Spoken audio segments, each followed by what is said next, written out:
The beginning after the end. Chapter 4, My Life Now. Reynolds Lewin's POV. My baby boy. I was so happy we had a son. When can babies start training? When did I start training again? Man, I can't wait to teach my baby boy all about magic. I hope he turns out to be an augmenter like his old pops. I may know the basics of conjuring, but I can't do anything practical with it except use it as a form of mental exercise. Alice, on the other hand, is one of the most talented people I've ever seen. Even as an emitter, she's exceptional. Back then, after she agreed to date me, she joined my party and we went on missions together. Her restorative powers were amazing in and of itself, but what shocked me the most was when she used an area of effect spell which healed allies inside. Talk about one of a kind. And I'm her husband. Hee hee. I still don't get tired of saying that. Back in the good old days before Alice wanted to settle down, we would go into beast glades and hunt for mana beasts. Mana beasts were various unique animals and creatures that were born with the ability to absorb mana into their body and create their own mana core, which we call beast cores. Beast cores had an unlimited amount of uses, making them very valuable and highly sought after. Of course, the higher the classes of beast cores were, the more valuable they are. Mana beasts are classified anywhere from E-class, the domesticated fanged bull used for meat and leather, to your SS-class monster. I can't tell you much about those simply because I've never seen nor heard of one, but supposedly they do exist. Rule of thumb: you should assume that the mana beasts are stronger than humans of the same class. This is simply because, even if we take mana out of the picture, a beast's physical body is much stronger than the average human. While the beast glades were dangerous, as long as you were cautious and don't get lost, it was pretty easy to keep yourself out of trouble. The stronger beasts tend to be further down in dungeon-like caves underground or farther away. The first few tens of kilometers of the beast glades are pretty well mapped, and as long as you were at least a C-class adventurer, you'd be fine. Once in a while, there are missions posted up that requires a couple parties of adventurers. Those are usually for trying to clear and map the harder dungeons that aren't fully explored. If a mana beast has the power to create its own lair and have other mana beasts serving him, then you can bet there are treasures to be gained. I tell my son Art all about this life, telling him this and much more so I can brainwash. I mean nudge him to at least have some experience as an adventurer when he gets older. I don't know what I'll do if little Art never awakens. Oh God, it doesn't matter how long it takes, as long as he can train to become any kind of mage, I'll be a proud and happy father. It's pretty easy to tell what type of mage someone will be when they awaken because, while augmenters, conjurers, and deviants form a translucent barrier, the mana behaves differently around them during this time. Augmenters, when they first awaken, form a sort of pushing force around the barrier, signifying that they have dominant mana channels in their body. Conjurers, on the other hand, form a vacuum of mana around them, which means that their mana veins are much more dominant. Of course, the degrees of the pushing force and vacuuming force depends on their talent in either type. I don't mean to brag, but when I first awakened, at the early age of 12 by the way, I was sleeping and the pushing force made me float for a good couple of minutes. Enough force to lift a human body? Sheesh, Alice should be grateful I stopped being an adventurer and settled down, not making full use of my talent. Okay, don't tell your mother this. Anyways, as soon as he awakens, I'm going to train him. If he ends up becoming a conjurer, I think I can get him a tutor from the main town since Alice and I aren't adept enough to be teaching him. Is what I said, but... Boom. Currently, 3/4 of the house is gone. What happened? Luckily, I was with Alice in the front yard for a bit after dinner, but... Art. Little Art is still in the house. Arthur. Alice's face drains of all blood as I see her go pale, eyes wide in disbelief and worry. I nudge my wife down while covering her with a temporary shield that will last for a couple minutes. I rush into the direction of the explosion, shielding my body with a layer of mana over my skin. The debris from what's left of my house is constantly thrown towards me as I reach deeper into the source of the explosion. After fighting myself through the sc.r.a.ps of what is left of my house and several pieces of rocks, I see it. My son had the all but noticeable translucent barrier around him. Better yet, the pushing force of his awakened powers is what caused this explosion. He was floating in the center of a crater that cleared 3/4 of our house as well as our entire backyard. Haha. My legs gave out and I just landed on my knees while I continued to gape at this sight. My son is almost 3 years old and he awakened. Only 3. I didn't know whether to laugh or cry. Reynolds. Honey. I glanced back at my wife with my mouth still hanging from shock. She managed to slowly make her way towards me, after there was no more debris to be thrown out. She was making half steps towards me, covering her face with her arms to shield what she could from the strong pushing force still emanating out of Art. Reynolds. What happened? What's going on? Where's Art?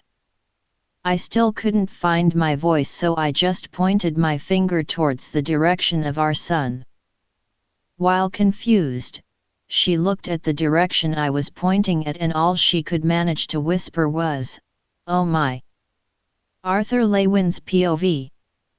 Wow, I feel great. Feeling refreshed at my breakthrough, I closed my eyes to sense my newly formed mana core. My sweet little mana core. Art. Oh my baby. Are you okay? I see my mother rushing towards me while my father is on the ground kneeling. What did he do this time that caused him to get punished by mother? My mother lifts me up and hugs me, almost to the point where my underdeveloped ribs give out. I managed to squeal out a "Mom, no cry." What's wrong? She didn't answer me and continued sobbing while cradling me.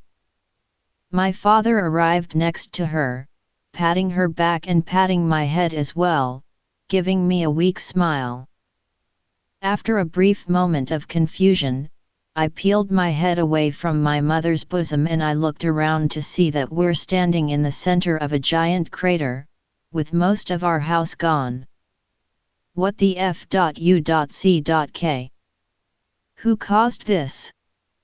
Who dares have the audacity to destroy the home of a king? The perpetrators will rue this day.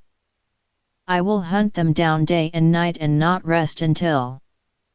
Congrats, Art honey. You awakened champ. I did this. In my old world on Earth, a similar phenomenon happens when a youth awakens. A clear barrier appears around the awakened and a small pushing force surrounds the barrier. I'm guessing, though, that the pushing force in this world is lot stronger because of the mana in the atmosphere, something that wasn't there back on Earth. As once a king of integrity, I decided on apologizing for this situation.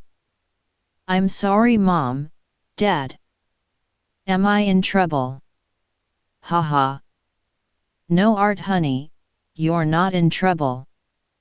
We were just worried about you. I'm glad you're all right. My mother managed to chuckle through half-teared eyes. My idiot father, on the hand, was a lot more excited. My boy is a genius. Awakened at the age of less than 3. This is unprecedented. I thought I was fast, but geez. So a couple of moments of a picture-perfect atmosphere was broken when a neighbor passing by screamed, "What in the world? Haha, we better clean this mess up." My father grins while rubbing the back of his head. A couple of weeks have passed since my awakening. We decided to keep my awakening a secret for now. My father managed to contact a couple of his past adventurer party members to help rebuild the lost part of our house while we stayed in the nearby inn. With conjurers raising the ground for the foundation of the house and augmenters doing the grunt work, the house didn't take too long to finish. The beauty of magic. Surprisingly, none of my father's ex-party members seemed to question why our house blew up. That seems to say a lot about my idiot father. During the middle of reconstructing our house, my birthday came around, May 29th. My parents woke me up that morning with a present and what seemed to be a loaf of bread in their hands. It was a cake.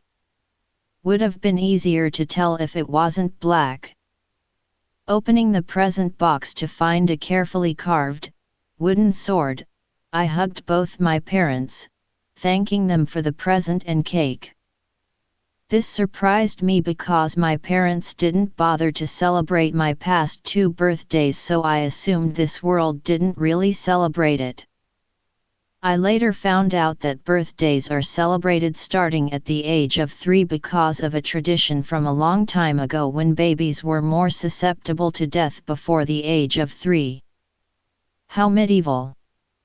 Another thing I took an interest in noticing. Seeing children as well as teens working in farms with their family and forges as apprentice blacksmiths made me realize there was no mandatory form of a structured education system.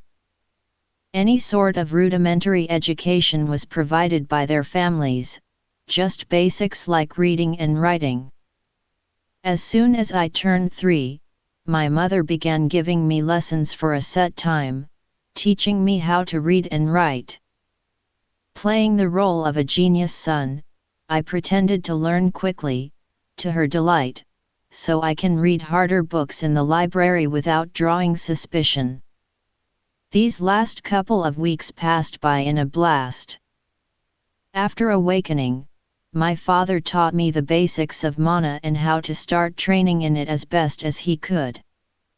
He tried to simplify as much as possible so that a toddler can understand, I guess, but if it wasn't for my adult comprehensive abilities, I don't think I would have retained much. The basics go as the following. An easy way to know where you stand in strength lies in the color of your mana core.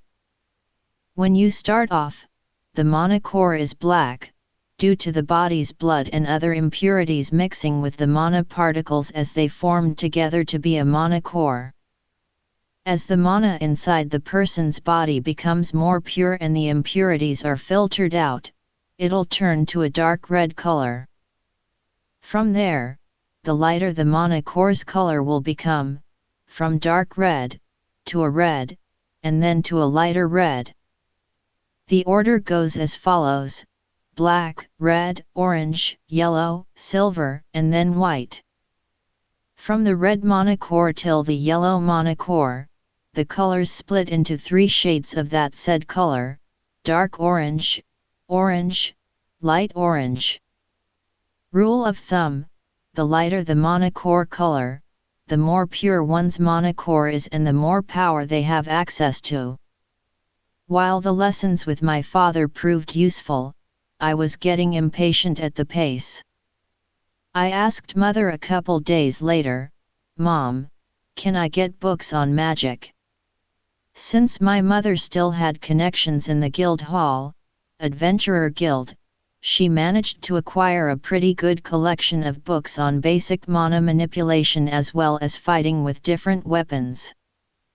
Some of them were just picture books with only simple words and mostly pictures of basics on how mana was condensed, but I ignored those. My mother gave me a strange look because the books that I've been looking at were on a higher level. She assumed I wouldn't even be able to understand most of the words in there and tried to cajole me into some of the simpler books, saying that it'll be easier to understand, but eventually she relented. A typical day would involve taking reading and writing lessons from Mother and augmenting training with my father. After he covered the basic theory and application of augmenting, we started physical training.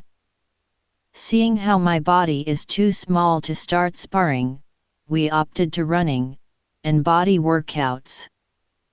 I think seeing my 3-year-old body trying to do a push-up would be the funniest thing, but my father did a good job holding in his laughter. When I'm not taking either lessons, I usually stay cooped up in the newly improved library, reading and meditating to further condense my mana core. As the year passed and not much happening outside of my typical day, my father spoke up while we were having dinner one night. "Honey, I think it's time we get Art a proper mentor." End of chapter 4, My Life Now. Please, like and share this video. Do not forget to subscribe to this channel and press that notification bell.